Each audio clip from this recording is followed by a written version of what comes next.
All right, YouTube, what's going on today, everybody? Back here with another video. As you may know, me and 7 other people that partake in the creator league that JMMA, had made, we are being flown out to fight in a tournament and crown a winner of our league. Excited about that, man. Really am. And I want to also say too, yeah, it was kind of lightning in the bottle. We had no no plan for this to happen or anything. Yeah, man, and when Jay hit me up, one of the things that I wanted was a group of respectable men, not content creators, a group of respectable men, right? Them my guys.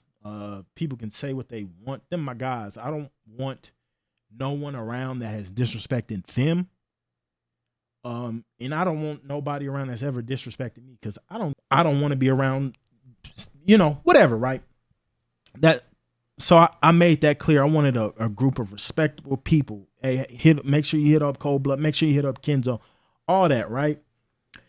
And it's so crazy that this happened, because now we're going to go into this and I already know the energy is going to be 100. Like, it's going to be straight. Everybody's going to be cool as hell. Ain't going to be no issues.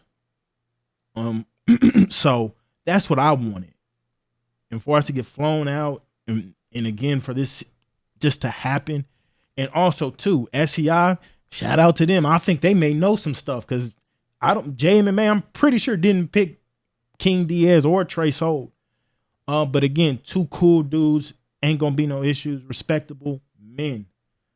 So again, it's just crazy how it all worked out that way. So shout out to them, because again, they picked those 2. I think I haven't seen people say that. They picked those 2. I mean, Trey's, he's played the game, but he's more 2K and stream, and I don't think Jay would ever picked him. But King Diaz has been around and talked about the game and stuff. So yeah, I just want to put that out there, that SCI picked those 2.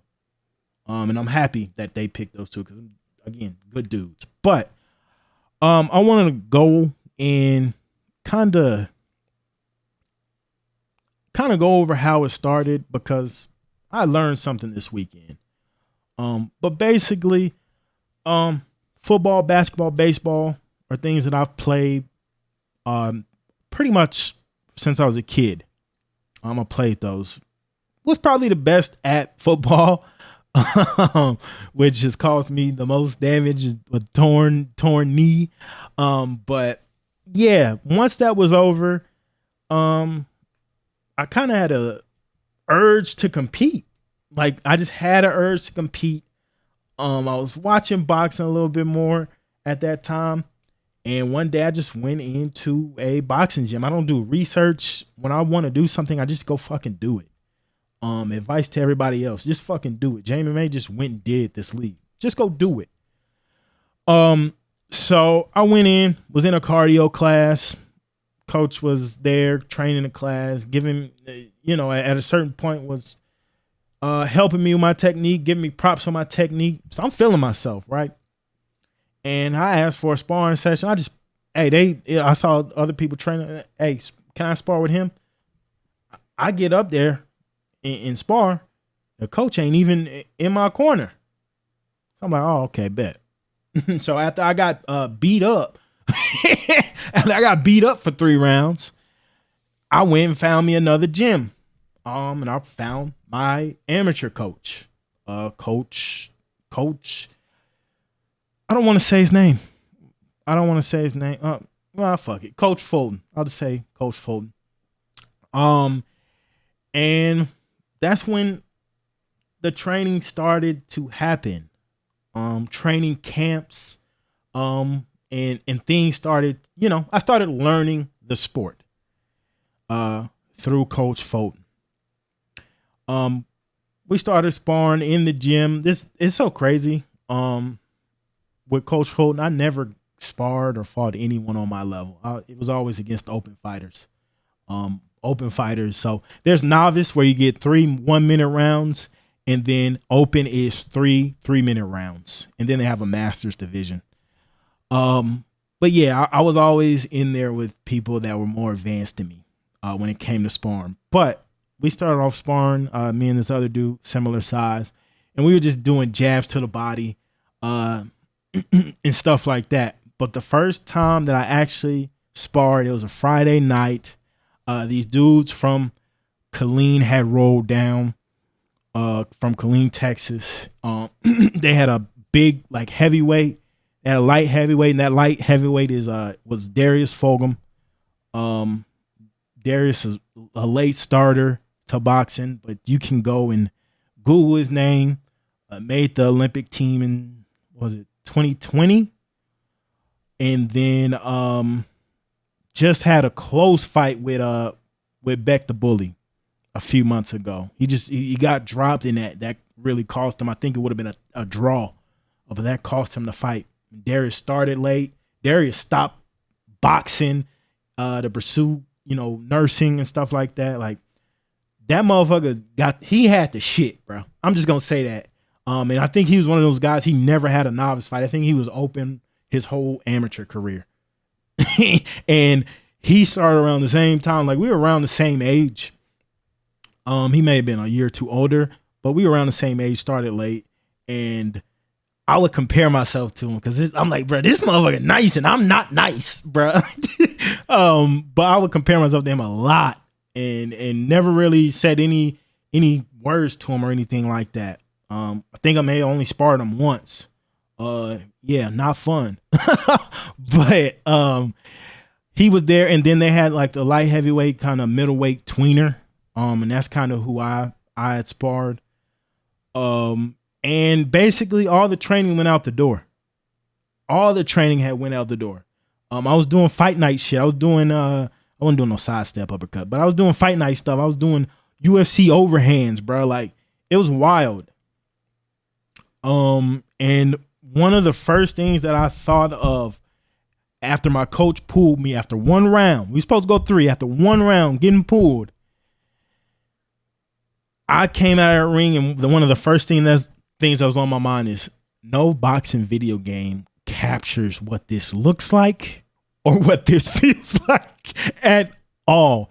And so from that day forward, every so often I would search Fight Night Champion 2, Fight Night Round 4, Fight Night Round 5, new Fight Night, new boxing game. And that's how I met Showbiz. And then there was another UK guy. He had like a yellow background. Let me know if y'all remember him. But yeah, that's how I met Showbiz. And Showbiz maybe a while after, not even a while after, but after I started that search, it was maybe a year or so after. Because I was done fighting at that point, and Showbiz had came out with like Hard Knock Nights Live, and then Round for Round, and I just started talking about those games because I talked to the devs. They were talking that talk. So I started talking about those games. No one else was. So it's just so crazy. People can say, oh, they're not in it for the right reason, whatever. I was doing this shit and talking about this shit when no one else was. Supposed to get brought on to, was it Hard Knock Nights or whatever, but some stuff had happened. I don't know. Then the games never came out. So Undisputed came. Undisputed had this like kind of buggy trailer. It had Ricky Hatton, Johnny Nelson, like shadow boxing. It talked about like the beta and early access, like around during 2020. I wasn't sold on it at all just because I got burnt with those last 2 games. But then they did that footwork trailer, and I mean, story. It was the end of the story from there. It was really the end of the story from there, man.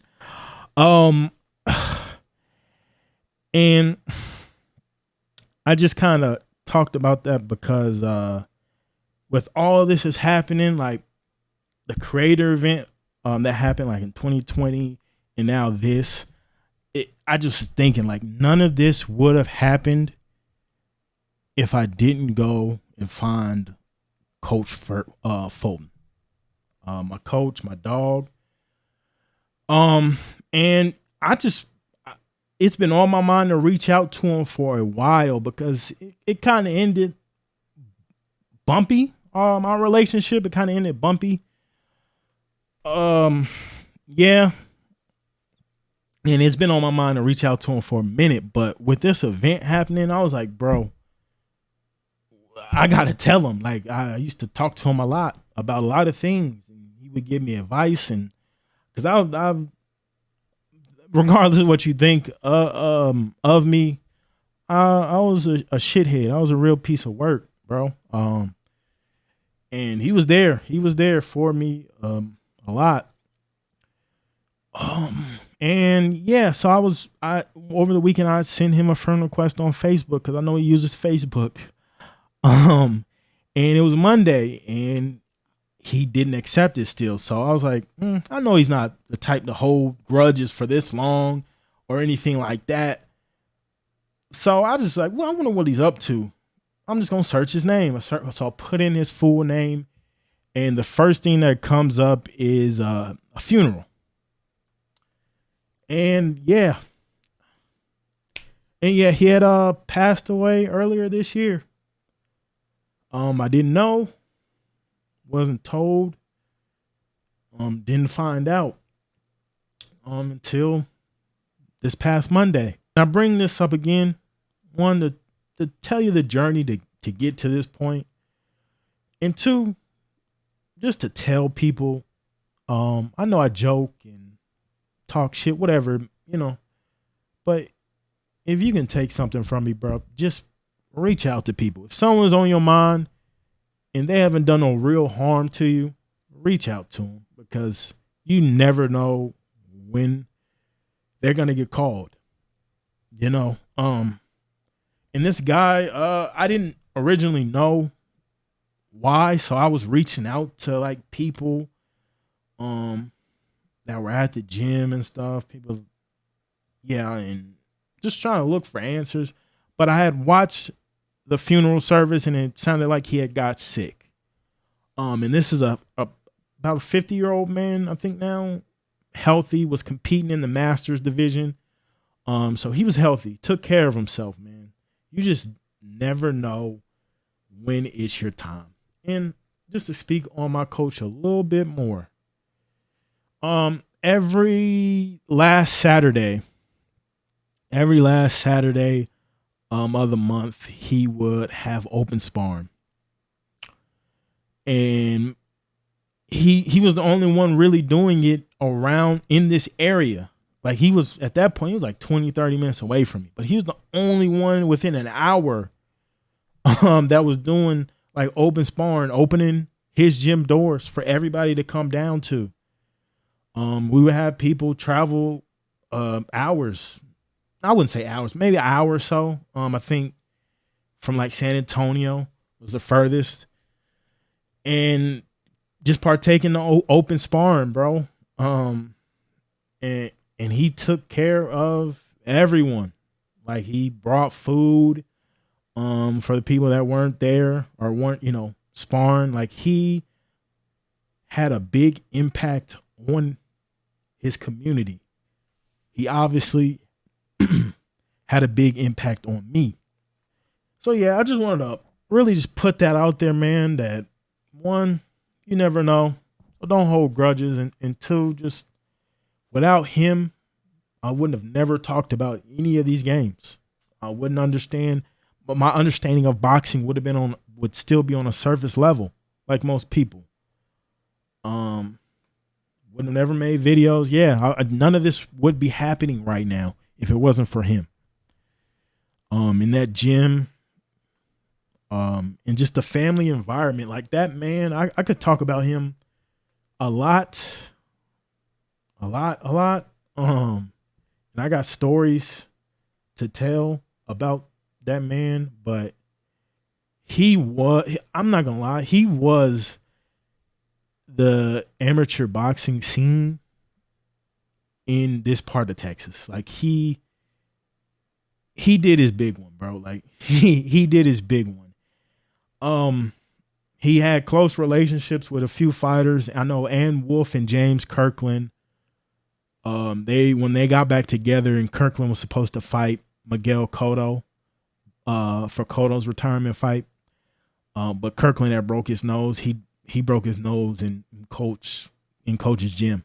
I wasn't there, but he was telling me about it, how like Kirkland could barely say his name. Like, yeah. But he had good relationships with a lot of people. And he's just a good dude that cared about his community in boxing.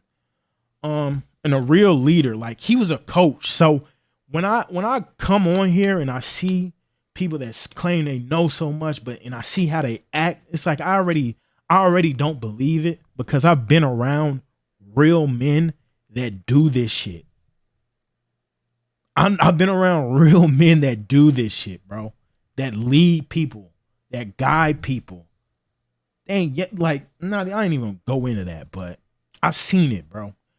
I just wanted to put that out there, bro, for anybody that listens. Just reach out to anybody that is on your mind right now, bro. Okay, but now back to the fun stuff. So JMMA hits me up about a random call with Jay Shep.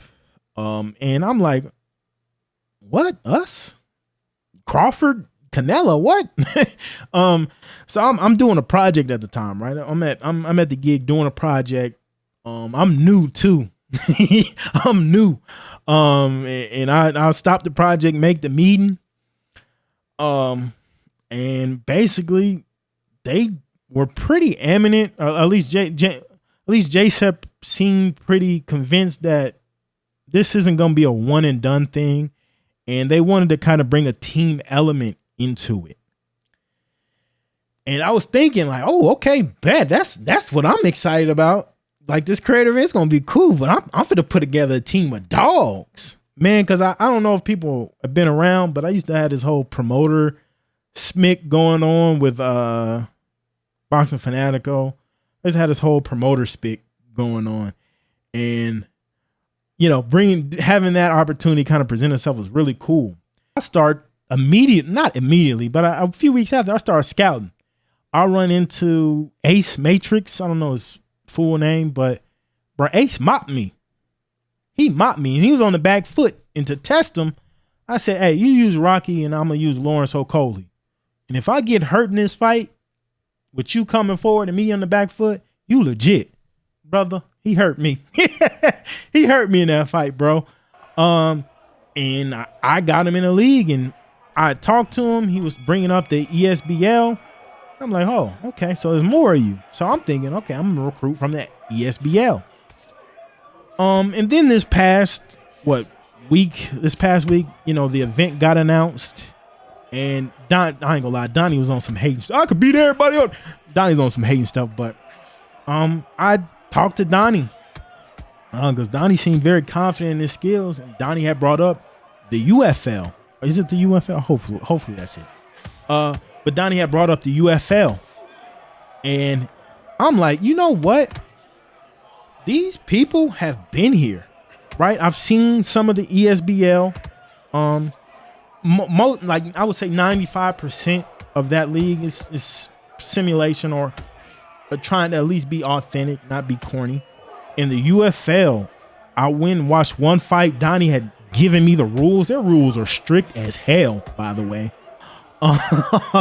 And I don't like going into spaces and colonizing, right? We've seen like a black person. Let me retract. We've seen a person create something and someone come along, and because they're more popular, that person gets propped up for what the other person created that was less popular. And I don't want to do that. And to avoid this being just this kind of, I'm just going to invite my bros, to avoid that, to keep this simple, and also just to put these two leagues on that have been doing this for a long time and are trying to provide a good viewing experience. Let's not just go out and hunt down, 4 or 5 people, however many people. let's combine the ESBL, let's combine the UFL, and have a draft pool. The UFL, they have a whole leaderboard from top to bottom. In the ESBL, there's a few crossovers between each league. But the ESBL has some, and I think combined with unique viewers or unique fighters, there's like over 50 people that we can pick from. So for Shep or anybody else out here, I don't think this is a thing that, oh, let me suggest this. I think if this does happen again in a team environment with us being the team captains, it should be with those guys. None of those guys have disrespected SCI or any of us. So the vibes again should still be very good, professional. So I'm throwing that out on the table. I'm probably gonna bring it up when we're in Vegas again. So just throwing that out there. That's what I want to happen. Let's put them on, right? Because we basically it's just content creators. So yeah, people are gonna watch and kind of be engaged with that, but there was people doing it before us. There are people doing it before us, man. They're doing it big too. They had a whole website for the UFL standings, bro. Whole fucking website. So I'm gonna wrap that up, man. Also predictions for the tournament. So my two predictions. I think one of them is going to be fueled on attention. Like motherfucker loves attention, which as like a content creator isn't a bad thing. And then the other one, they have a will to win. They want to win at all fucking costs. I fought in him. This person I'm talking about, I fought in him once. Backstep straight. He was using the backstep straight and beat me by 2 rounds. Using the backstep straight. I've seen in our league, bro. Motherfucker brought out George Davis. I don't know who the fuck he brought. He brought out someone that wasn't even close to George Davis. I probably just gave it away. But the two people I think are going to be in the final are going to be iGame Watch and Fight Night's Finest. Cole, I get it. Box size probably pound for pound the best. But I don't know, bro. When people got things that they want and honestly them two they're gonna pick high rated fighters. Like they're gonna get there. They're gonna get there, bro. Like respect. I almost would ship that, put money on that. But hey, Box Eye again, still a cold motherfucker, bro. But I'm out, man. I will see y'all in the next one. Peace.